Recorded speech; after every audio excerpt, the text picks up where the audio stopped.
நான் படம் நேற்று நைட்டு தான் பார்த்தேன்.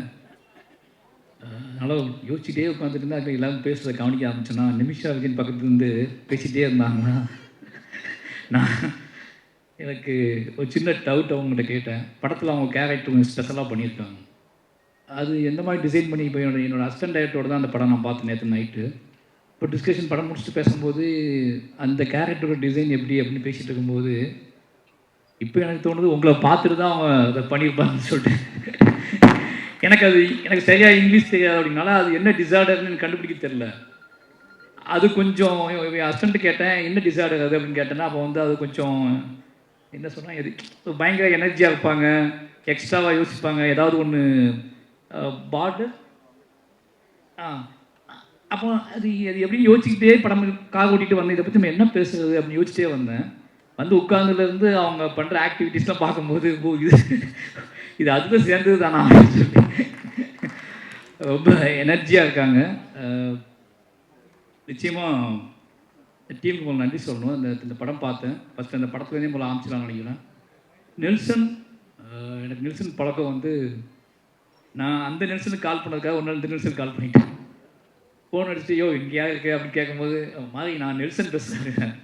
நம்ம நெல்சன் பேச மாட்டாப்லையே ஆடியோ டிஸ்டர்பன்ஸாக இருக்கு. அப்போ இல்லை நெல்சன் எனக்கு ரொம்ப பிடிக்கும். ஏன்னா ஒரு நாள் கூத்து அவரோட முதல் படம். பொதுவாக நம்ம என்ன நினைப்போம்னா 2 ஆப்ஷன் இருக்குது சினிமா நம்ம வந்து சூஸ் பண்ணுறதுக்கு. படம் 2 ஆப்ஷன் அப்படின்னா 2 வேரியேஷன் இருக்குது. ஒன்று ஃபைட், ஒரு என்ன சொல்கிறதுனா யார் என்ன சொன்னாலும் கேட்காம அடமெண்ட்டாக நம்மளோட கிரியேஷன் இப்படியாப்பட்ட கதைகளை சூஸ் பண்ணி அந்த கதைகளுக்காக ஃபைட் பண்ணி அந்த கதைகளை மேடை ஏற்றுறது, அந்த கதைகளை வந்து ஆடியன்ஸ்ட்டை கொண்டு போய் சேர்க்கறதுன்னு ஒரு விஷயம் இருக்குது.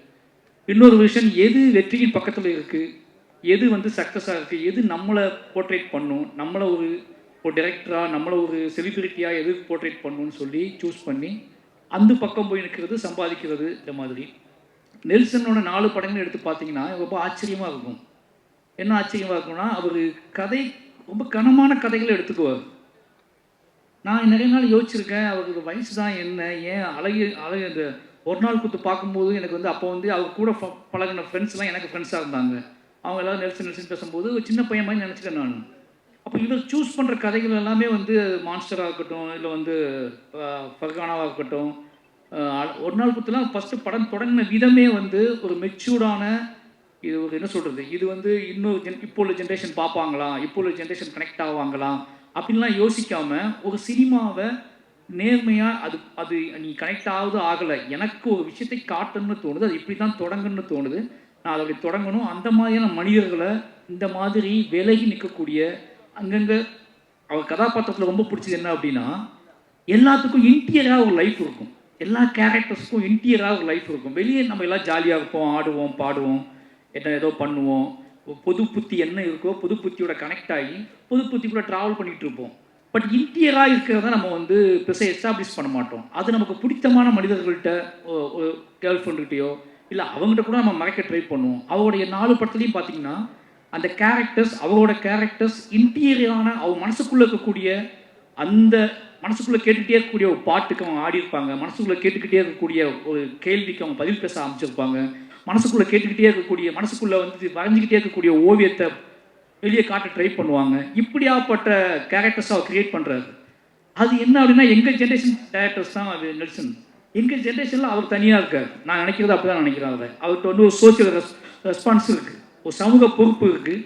அதே நேரத்தில் அதை எல்லாத்துக்குள்ளேயும் நம்ம எல்லா தளத்திலையும் இயங்கக்கூடிய, அது ஐடியாக இருக்கட்டும், ஐடி பீப்புளாக இருக்கட்டும், அது எஃப்எம் மாதிரி ஒரு இதுவாக இருக்கட்டும், ஒரு வீட்டுக்குள்ளே அடங்கி கிடக்கிற பொண்ணாக இருக்கட்டும், அல்லது மான்ஸ்டர் மாதிரி அந்த எல்லாத்துக்கும் அப்படி தனித்த அங்கங்கே விடுபட்ட தென்படக்கூடிய டக்குன்னு தென்படாத கேரக்டர்ஸ்களோட உள்ளுக்குள்ள இருக்கிற வாழ்க்கையை படம் பிடிச்சி காட்டுறதுல அவருக்கு எங்கேயாவது ஒரு மேடை கிடைக்காதா? ஏன்னா அவர்கிட்ட பேசினது இல்லை. அவர் படம் பார்க்கும்போது எனக்கு தோணும், இந்த படம் வந்து அப்படியே ஒரு ஆற்றுல இலையை தூக்கி போட்டால் அது பார்த்து ட்ராவலாகி மெதுவாக போயிட்டுருக்குல்ல, அந்த மாதிரி எந்த சலனமும் இல்லாமல், எந்த பெரிய ஆர்ப்பாட்டமும் இல்லாமல் நீங்கள் ஒரு நாவல் படிக்கிற மாதிரியான உணர்வுகளை தரக்கூடிய படங்களை எடுக்கக்கூடியவர் தான் நெல்சன். நீங்கள் மான்ஸ்டரில் பார்த்தீங்கன்னா எப்படி வேணால் காமெடி பண்ணலாம், ஆனால் அதுலேயும் சென்சிபிளான காமெடிஸ் தான் பண்ணியிருப்பார். அதை வச்சுக்கிட்டு கோக்கு மக்கள்லாம் பண்ணியிருக்க மாட்டார். இது ஏதாவது ஒரு ஸ்டேஜ் கிடைக்காதான்னு நான் ஏங்கியிருக்கேன் அவர்கிட்ட டிஸ்கஸ் பண்ணுறதுக்கு, அவர் பேசுகிறதுக்கு. ஏன்னா இந்த தலை ரொம்ப முக்கியமானது. அப்படி டிஎன்ஏ நேற்று பார்க்கும்போது எனக்கு வந்து அந்த கதையை வந்து சூஸ் பண்ணதும், இந்த கதையை படம் பண்ணணும்னு சூஸ் பண்ணதும், அவரோட அந்த பயோபிக் அவரோட சினிமாகிராஃபியில் பார்க்கும்போதே எனக்கு தெரியுது அவர் இந்த மாதிரி தான் சூஸ் பண்ணுறாரு. நினச்சி பார்த்தா அவருக்கு ஒரு சினிமா அறிவு இருக்குது, சினிமா வட்டம் இருக்குது. இப்போ என்ன குதிரை வேகமாக ஓடும், இப்போ என்ன படம் எடுத்தால் பயங்கரமாக ஹிட் ஆகும்னு நினச்சா ஒரு கதையை அவரால் பண்ண முடியும். ஆனால் அவர் அந்த ஒரு ஆற்றின் போக்கில் உருளக்கூடிய கூழாங்கல்லாவே இருக்காரு. அவருக்கு வாழ்த்துக்கள். நிச்சயமாக அந்த அவர் லிஸ்ட்டில் வந்து டிஎன்ஏ படமும் ரொம்ப மனசுக்கு நெருக்கமான படமாக இருந்துச்சு. அது காரணம் என்ன அப்படின்னா, ஒரு நாவல் படிக்கிற மாதிரி இருந்துச்சு. குட்டியாக நம்ம ஒரு நாவல் படிப்போம்ல. என் ஹஸ்பண்ட்டை கேட்டேன், எப்படி இருக்குன்னு கேட்டால் எல்லாருமே ஒரு நாவல் படித்து முடிச்சோடனே அவங்கள்ட்ட கேட்டோம்னா அவங்க அந்த அந்த ரியாக்ஷன் தான் கொடுப்பாங்க, எந்த பக்கத்தை பற்றி பேசுறது அப்படின்னு சொல்லி. அந்த மாதிரி எல்லாருக்கிட்டையுமே ஒரு அமைதியும் ஒரு மௌனம் இருந்துச்சு. ஏன்னா இது வந்து இந்த படத்தை பார்க்கும்போது என்னன்னா, நீங்கள் ஆர்ப்பாட்டம் இல்லாமல் ஒரு உண்மையை நேருக்கு நேராக பார்க்குற ஃபீல் இருக்கும். இந்த படத்தை பார்க்கும்போது என்ன தோணும் அப்படின்னா, ஊன்னு கத்திலாம் பார்க்க முடியாது. ஒரு படத்தை பார்க்கும்போது நம்ம படுத்து எந்திரிச்சு போன இடத்துல பக்கத்தில் ஒன்று நடந்திருக்கும். நம்ம பில் கட்ட கவுண்டரில் நின்றுருப்போம். அந்த கவுண்டருக்கு ஒரு கதை இருக்கும், நமக்கு தெரியாது. நம்ம ஒரு டாக்ஸியில் ட்ராவல் பண்ணியிருப்போம். அந்த டாக்ஸிக்குள்ளே ஒரு பயங்கரமான கதை இருக்கும், நமக்கு தெரியாது. நம்ம இப்படியே அங்கங்கே வாழ்க்கையை வாழ்ந்துகிட்டே இருக்கோம். நம்ம நடந்து உட்கார்ந்து தூங்கி சிரிச்ச அல்லது தவிச்ச அந்த இடத்துக்குள்ள ஒரு பயங்கரமான ஒரு கதை இருக்கணும், ஹியூமன் வேல்யூவோட ஒரு கதை இருக்கும். அந்த கதையை சொல்லக்கூடிய ஒரு படமாக தான் டிஎன்ஏ வந்திருக்கு. நாம் வந்து நம்பி போகக்கூடிய ஹாஸ்பிட்டல், நாம் நம்பி பேசக்கூடிய டாக்டர்ஸ், நாம் நம்பி விரும்பக்கூடிய நம்மளோட துணைகள், நம்மளோட உறவினர்கள், நம்மளோட காவல் அதிகாரிகள், இவங்க எல்லாத்துக்குள்ளேயும் கூடக்கூடிய கதையை வந்து அதை சென்டர் பாயிண்ட் பண்ணி அதுக்குள்ளே ஒரு வேல்யூஸை கிரியேட் பண்ணி இது நடந்தால் என்ன ஆகணும்னு இருக்குல்ல. இப்படியாப்பட்ட மனிதர்கள் வாழ்ந்துட்டு இருக்காங்க, இப்படியாப்பட்ட மனிதர்கள் இருக்காங்க. நம்ம எவ்வளோ ஹியூமனுக்கு வேல்யூ கொடுக்குறோமோ அதே மாதிரி ஹியூமன் வேல்யூவே இல்லாத ஹியூமன்ஸ் கிரியேட் பண்ணுறக்கூடிய அந்த நாசக்கார உலகம் இருக்குல்ல, அந்த நாசக்கார உலகத்துக்குள்ளே நம்ம எப்படி நாம் அது தெரியாமல் அதுக்குள்ளே எப்படி பின்னி பிணைஞ்சு கிடக்கும் அப்படிங்கிற வெளிச்சத்தை வந்து, அப்படிங்கிற ஒரு பயத்தையும் அப்படிங்கிற ஒரு கவனத்தையும் சொல்லக்கூடிய படமாக டிஎன்ஏ வந்திருக்கு. நிச்சயமாக இந்த படம் வந்து அதர்வா ப்ரோ சொல்லி ஆகணும். அவருக்கு ஞாபகம்னு தெரில. பெரிய பெருமாள் கதை சொன்ன முதல் ஹீரோ அவர் தான். ஷாக்காக்கா அப்படிதான் இருக்கும். வந்து பரதேசி பார்த்து முடிச்சுட்டு பெரிய பெருமாள் கதை எழுதி முடித்த உடனே இது யார்கிட்ட போகலாம் ஹீரோ அப்படிங்கும்போது, நான் முரளி சாரோட பயங்கரமான ஃபேன். இதேமே பாட்டு பாடி நமக்காக அழுத ஒரு ஜீவன் அப்படின்னு சொல்லி, ஏன்னா ஒன் சைட் லவ் அதிகமாக பண்ண தலைவர். ஓகேங்களா, அது ஒன் சைட் லவ் அப்படிங்கிறது வந்து நம்ம நினைக்கிறோம் ஒன் சைட் லவ்னா சொல்லி அது ஏற்றுக்கொள்ளாத காதல் ஒன் சைட் லவ் கிடையாது. சொல்லவே எனக்கு நீ சொல்லணும் அவசியம் கிடையாது, எனக்கு ஒன்று பிடிக்கும் அப்படின்னு நமக்கு கெத்தை கொடுத்தது முரளி சார் தான். அவர் ஒரு பையன் ஹீரோ ஆகிட்டான்னு சொன்ன உடனே, நான் பானா காத்தாடி வந்த உடனே பெரிய பெருமாளுக்குள்ளே வச்சு யோசிச்ச ஹீரோ நீங்கள் தான். ஏன்னா முரளி சார் பையன் நம்மள மாதிரி தான் இருப்பாப்புல நம்மள மாதிரி தான் இருப்பாப்புல. இந்த கதைக்கு பயங்கரமாக ஆப்டா அப்படின்னு சொல்லி மீட் பண்ணலாம் செஞ்சேன், கதை சொன்னேன். பட் ஏதோ ஒரு அவரோட பிஸி ஷெடியூலில் அந்த கதை கிளிக் ஆகலை. சொன்னால் நம்ப மாட்டீங்க, ரொம்ப ஃபீல் பண்ண அன்னைக்கு. ரசா முரளி சார் பையன் கதை பண்ணலையே, இப்போ யார் வச்சுதான் படத்தை பண்ணுறது, வேற ஹீரோட்ட போயிடலாமா அப்படி. வேற ஹீரோ முரளி சார் பையனே ஒத்துக்கல இந்த கதையை. நம்மளை பார்த்து நம்ம இப்போவுமே இப்படி தான் இருக்கோம், அப்போ ரொம்ப மோசமாக இருப்போம். நம்மளை பார்த்து அவரே நம்ம டயட்டை நம்பலை, யார் நம்ப போகிறா அப்படின்னு பயங்கர அப்செட்டில் இருந்தேன். என் ஒய்ஃபிட்லாம் சொல்லியிருந்தேன் நான், அதர்வா கிளிக் பண்ணுறோம், பெரிய பெருமாள் வந்து அதர்வா தான் அப்படின்னு சொல்லி. அது நடக்கலை. பட்டு எனக்கு தெரியும் ஒரு நாள் அவர்கிட்ட நான் ஞாபகப்படுத்தி சொல்லுவேன், இந்த பெரிய பெருமாள் உங்களுக்கு அதுக்கான சந்திப்பே நடக்கலை ரெண்டு பேர்த்துக்கும். ரொம்ப நாள் கழிச்சு இன்றைக்கி தான் நம்ம சந்திக்கணும்னு நினைக்கிறேன். அன்னைக்கு அப்புறம் எங்கேயாவது கிராஸ் பண்ணியிருப்போம். பட் ஆனால் பக்கத்தில் உட்காந்து எமோஷ்னலான ஒரு சந்திப்பு நடந்ததுன்னா இன்றைக்கி தான் நடந்திருக்கு. கிட்டத்தட்ட 7 வருஷம் ஆச்சு. இந்த தோற்றத்தோட மனிதத்தன்மையோட ஒரு நேர்மை வேணும் அப்படின்னா, அந்த நேர்மைக்கான தோற்றம் என்ன அப்படின்னா, அந்த நேர்மைக்கான தோற்றம் நெளிவு சுழிவோட குலைவாவே யாரை பார்த்தாலும் உடனே கட்டிப்பிடிக்கிற, உடனே தோல் மேலே கை போடுற ஒரு உருவம் வேணும் அப்படின்னா பாலசக்திநாதன் கூப்பிடு அப்படிங்கிற இடத்துக்கு வந்துடுச்சு சினிமா. அப்போது சுப்பிரமணிய சார்னு எவ்வளோ கோவப்பட்டாங்க பார்த்தீங்களா, யாராவது மாறினீங்க கொன்று அப்படின்னு சொன்னார்ல. அப்படி தான் படத்தில் அவர் தொடங்குற பாயிண்ட்டு, அவர் தொடங்கின புள்ளி, கடைசி போய் படம் முடியும் போது அவர் இருந்த இடம் எல்லாமே மாசாக இருந்துச்சுன்னு வாழ்த்துக்கள். இப்போ சேத்தன் சார், நிறைய பேர் இங்கே எல்லாருமே எனக்கு அப்போட இவர் அதிஷாவை பற்றி சொல்லி ஆகணும். அது ரொம்ப சந்தோஷம் எனக்கு. ஏன்னா இந்த மாதிரி ரைட்டர்ஸ் வரும்போது என்ன நடக்கும்னா, எனக்கு ரொம்ப நம்பிக்கை இருக்குது. நம்ம படத்தை கேள்வி கேட்டு நிறைய படங்களை கேள்வி கேட்டு நிறைய படங்களை வந்து நிறைய படங்களை ஒன்று எதிர்பார்ப்பாங்க அவங்க ரைட்டர்ஸாக மாறும்போது நாம மற்ற படங்கள்கிட்ட என்ன எதிர்பார்த்தோம், அப்போ நம்ம படங்களுக்குள்ளே என்ன கொடுக்கணும் அப்படிங்கிறத வந்து முடிவு பண்ணி வேலை செய்யக்கூடிய எழுத்தாளர்கள் உள்ளே வந்தால் சினிமா நல்லாயிருக்கும். அப்படி அதிஷா வந்து நிறைய படங்களை விமர்சிச்சிருக்காருன்னு நினைக்கிறேன். நிறைய படங்கள் என்ன படம் எடுக்கிறீங்க அப்படிலாம் பேசியிருக்காரு. ஓகேங்களா, நிறைய படங்களை கலாய்ச்சி விட்ருக்காப்புல. இன்றைக்கி அவங்க படம் எடுக்க வந்துருக்காருன்னா அந்த எல்லாமே மனசில் ஓடும்.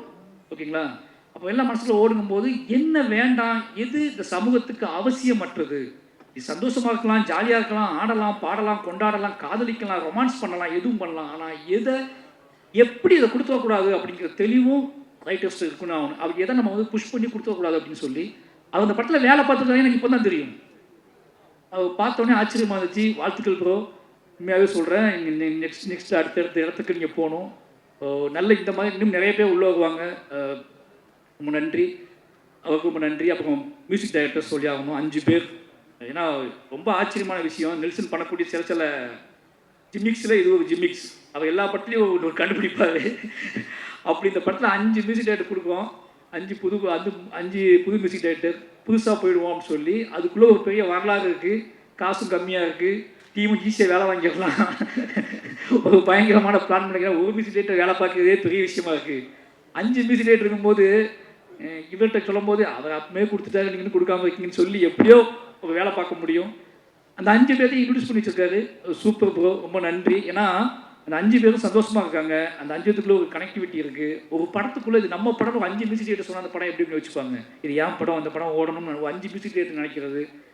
ஒரு 5 இல்லை 6 பேர். தலைவர் இருக்காப்புல, ஜிப்பான் அண்ணன் இருக்காப்புல. ஜிப்பான் வந்து எனக்கு ரொம்ப பிடிக்கும். அவரோட வாகேஸ்வரவா மியூசிக் படம் பார்த்துட்டு அந்த மியூசிக் முதல்ல கேட்கும்போது இந்த படம் பார்த்தே அவங்க நம்ப வச்சது வந்து ஜிப்பான். அவருக்கு ரொம்ப நன்றி சொல்லணும். ஏன்னா அவர் இந்த 5 புது மியூசிக் டைரக்டர் பண்ணியிருக்க இடத்துல அவர் நான் பண்ணி கொடுக்குறேன்னு பண்ணது சூப்பர், ரொம்ப வாழ்த்துக்கள். அப்புறம் என்னோட லிரிக்கிஸ்ட்டு கார்த்திக் நேத்தா, அவரும் நான் ஒர்க் பண்ணல. என்ன ஒர்க் பண்ண முடியுமான்னு தெரில, தான் நிஜம். எங்கள் இடத்துக்கு அவ்வளோ பெரிய வாழ்க்கை இருக்குது. நான் உண்மையாகவே ஒரு கவிஞனோட படம் எடுக்கணும், நான் கவிஞனோட வாழ்க்கை வரலாற்றை நான் எடுக்கணும்னு ஆசைப்பட்டேன்னா நான் கார்த்திக் நேத்தா கதையை நான் எடுப்பேன். ஏன்னா தமிழ் வாழ்வோட கொந்தளிப்பு, ஏமாற்றம், அவமானம், கனவுகள், ஒரு என்ன சொல்கிறது, ஒரு நிதானமற்ற தன்மை, ஏக்கம், வெறி, எவனுமே இந்த உலகத்தில் எனக்கு வேணாண்டா அப்படின்னு நினச்ச ஒரு வாழ்வு, இன்னைக்கு எல்லாருமே எனக்கு வேணும் அப்படின்னு நினைக்கிற விருப்பம், இது எல்லாமே நிரம்ப பெற்ற ஒரு கவிஞன் வந்து கார்த்திக் நேத்தா. 2 பேத்துக்கும் அண்ணன் தம்பி ரிலேஷன்ஷிப், அண்ணன் தம்பியாக வாழ்ந்துருக்கோம், அண்ணன் தம்பியாக 2 பேரும் சண்டை போட்டிருக்கோம், அண்ணன் தம்பியாக ரோட்டில் இருந்திருக்கோம், பேசியிருக்கோம். பயந்துருக்கேன் நான் அவரை பார்த்து ஒளிந்த தருணங்கள் நிறைய. ஆனால் இன்னைக்கு அவரை பார்க்கும்போது இந்த ஸ்டேஜில் என்ன நினச்சிக்கோங்க, இந்த ஸ்டேஜில் நான் கம்பீரமாக உணர்ந்த ஒரு இடம் வந்து கார்த்திக் அண்ணனை பார்த்தது தான். அவர் நடந்து வந்ததும் கம்பீரமாக நின்றதும் அவர் உடல் வாகும் இப்போ எப்படி இருக்குன்னு பார்க்கும்போது வாழ்க்கை இவ்வளோ பெரிய மாற்றத்துக்கு உட்பட்டது தான் வாழ்க்கை. நாம் ஏன் இன்னும் தம்பி அதெல்லாம் மாறாது தம்பி, இதெல்லாம் செய்ய முடியாது தம்பி, அதெல்லாம் பண்ண முடியாது தம்பி, எப்பேற்பட்ட மாற்றத்தை கிரியேட் பண்ணி இன்னைக்கு வந்து முத்தமலை பாட்டு இன்னைக்கு கேட்கும்போது ஒருத்தர் இவ்வளோ நிதானமும் உறவுகளின் மீது, அன்பின் மீது, பேரன்பின் மீது இவ்வளோ நிதானம் வந்து, அப்போ அந்த மாதிரியான ஒரு காட்டாற்றுகள்ல மாதிரி வாழ்ந்த ஒரு ஆள் இன்னைக்கு வந்து ஒரு நிதானமாக இவ்வளோ இவ்வளோ பாடல்களை உருவாக்க முடியுது, அதை இவ்வளோ தெளிவாக கொடுக்க முடியுதுன்னா தமிழ் வாழ்வில், நம்மளோட இலக்கியத்தில், நம்மளோட அன்பில் எல்லாமே இருக்குது. நாம் கொஞ்சம் சில மனிதர்கள் சில தாமதமாக வருவாங்க, சில மனிதர்கள் இன்னும் பிரளயமாக அவங்க மனம் போன போக்கில் ஒரு வாழ்க்கையை வாழ்ந்துட்டு அதுக்கப்புறம் தெளிவு பெற்று அதை நம்ம சேருவாங்க. நாம் அது வரைக்கும் பொறுத்துக்க வேண்டியிருக்கு. தயவு செஞ்சு சொல்கிறேன், இந்த மாதிரி கார்த்திகேயத்தான மாதிரி நிறைய பேர் இருக்காங்க. நாம் என்னமோ அவங்க உதாசீனப்படுத்திட்டு இவங்க உருப்படவே மாட்டோம்னு நினச்சிடுவோம். ஆனால் அவங்க கிளம்பி வந்தாங்கன்னா, அவங்க மாறினாங்கன்னா, அதுக்கப்புறம் தமிழ் இலக்கியமும் தமிழ் சினிமாவும் மாற போகிற இடம் இருக்குல்ல, அது பயங்கரமாக இருக்கும்னு நினைக்கிறேன். அப்படியான ஒரு வாசலை கார்த்திகேயன் திறந்து வச்சிருக்காரு. அப்புறம் தோழர் உமாதேவி அவங்க கூட இன்னும் ஒர்க் பண்ணல. இதுக்கான காரணம் என்ன அப்படின்னா, கோவம் கூட இருக்கும், டேய் படமே கொடுக்க மாட்டேன்றீங்க. ஆனால் ரீசன் என்ன அப்படின்னா, என்னோட வாழ்வு, நான் என்னோட கம்போசர்கிட்ட நான் உட்காந்து வேலை செய்யும்போது நானே சில வார்த்தைகள் சொல்லுவேன், அப்படியே வந்துடும். இப்போ நானே சில நாள் எழுதிடுவேன், தவிர்க்க முடியாமல் சில மியூசிக் டைரக்டர்ஸில் கொடுப்பேன். எனக்கு ஏதோ எழுத்து சம்மந்தமாக நான் வந்து அது என்னோட பாயிண்ட் ஆஃப் வியூவாக இருக்குன்னு ஆசைப்படுறதுனாலேயே எனக்கு என்னமோ தெரியல அப்படி போயிடுது. எழுத்து தான் என்னை உருவாக்கிச்சு, எடுத்துச்சா என்னை செதுக்கிச்சு அப்படின்னாலேயே இன்னொருத்தர் கூட அதை ஷேர் பண்ணி அதை சொல்லி வரக்கூடிய எனக்கு டக்குன்னு தூங்கி எந்திரிச்சோன்னு என்ன தோணுதோ அதை டக்குன்னு நான் அது திரைக்கதையாவோ கதையாவோ எடுத்துக்குவேன். நான் வந்து திரைக்கதைக்கும் டீம் வைக்கல, என்கிட்ட லிரிக்குக்கும் பெருசாக நான் டீம் வைக்கல. அதுக்காக காரணம் இதுதான். எனக்கு ஒன்று தோணும், அதை டக்குன்னு போயிடுவேன். ஆனால் நிச்சயமாக இவங்கெல்லாம் பிடிக்கவங்கெல்லாம் பார்த்து பிரமிச்சிருக்கேன் நான். அப்படியாப்பட்ட எல்லா மனிதர்களும் முத்தமிழ் அவர் நான் ஒர்க் பண்ணதே இல்லை, ஆனால் சந்தோஷ் தான் அவங்களை பற்றி சொல்லிட்டே இருப்பார். இப்படி எல்லா டீமுமே ஏன் ரொம்ப நேரம் பேசணும் தப்பாக நினைக்காதீங்க. இவங்க எல்லாருமே இந்த டிஎன்ஏ படம் வந்து எல்லாருமே ஜெயிச்சே ஆகணும். நெல்சன் நிச்சயமாக ஜெயிச்சே ஆகணும். வெற்றி அப்படிங்கிறது என்ன தெரியுமா அவங்களுக்கு? அவர் நிம்மதியாக படம் ரிலீஸ் ஆன நைட்டு நிம்மதியாக தூங்குறது. வெற்றி வேறு ஒன்றுமே கிடையாது. நான் நைட்டு நிம்மதியாக போய் குழந்தைக்கு முத்தம் கொடுத்து ஒய்ஃபோட டின்னர் சாப்பிட்டு நைட்டு நிம்மதியாக தூங்கி காலை எழுந்திரிச்சு மறுபடியும் ஃபஸ்ட் ஷோ போகிறதுக்கு இல்லை, அந்த முதல் நைட்டு சந்திக்கிறதுக்கு இல்லை, படம் ரிலீஸ் ஆன நைட்டு அன்னைக்கு நண்பர்களை பிரியமானவர்களை எல்லாம் சந்தித்து உரையாடி கொண்டாட்டமாக நம்ம வாழ்க்கை நாம் ஒன்று செஞ்சோம், அது சரியாக இருந்துச்சுன்னு நம்பி ஒருத்தர் தூங்குறதுக்குல அது ரொம்ப முக்கியமானது. அப்படியாப்பட்ட பெரிய வெற்றி நெல்சனுக்கு வாய்க்கட்டும். அப்புறம் திங்மி சந்தோஷ், இந்த இடத்துல நான் அவ்வளோ முந்திட்டு அவர் ஒன்றும் படம் பார்க்கணும்னு நினைக்கிறேன், நான் பார்த்துட்டேன்.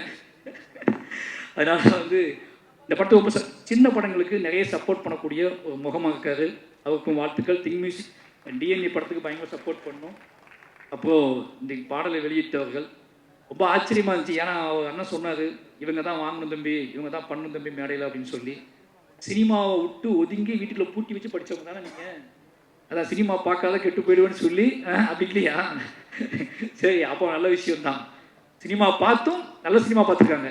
ஓகே, நல்ல சினிமா பார்த்து வாழ்க்கையிலையும் பெருசாக படிப்புலையும் சரி பெருசாக ஜெயிச்ச இவங்க 2 பேர்த்துக்கும் டிஎன்ஏ டீமுக்கு வந்து சப்போர்ட் பண்ண இவங்க 2 பேர்த்துக்குமே நன்றி, வாழ்த்துக்கள். நிச்சயமாக இந்த டிஎன்ஏ படம் எல்லாத்துக்கும் சந்தோஷத்தையும் நிம்மதியும் கொடுக்கக்கூடிய கொண்டாட்டத்தையும் கொடுக்கக்கூடிய படமாக இருக்கட்டும். வந்திருந்த அனைவருக்கும் என்னோட நன்றியும் அன்பும். தேங்க்யூ.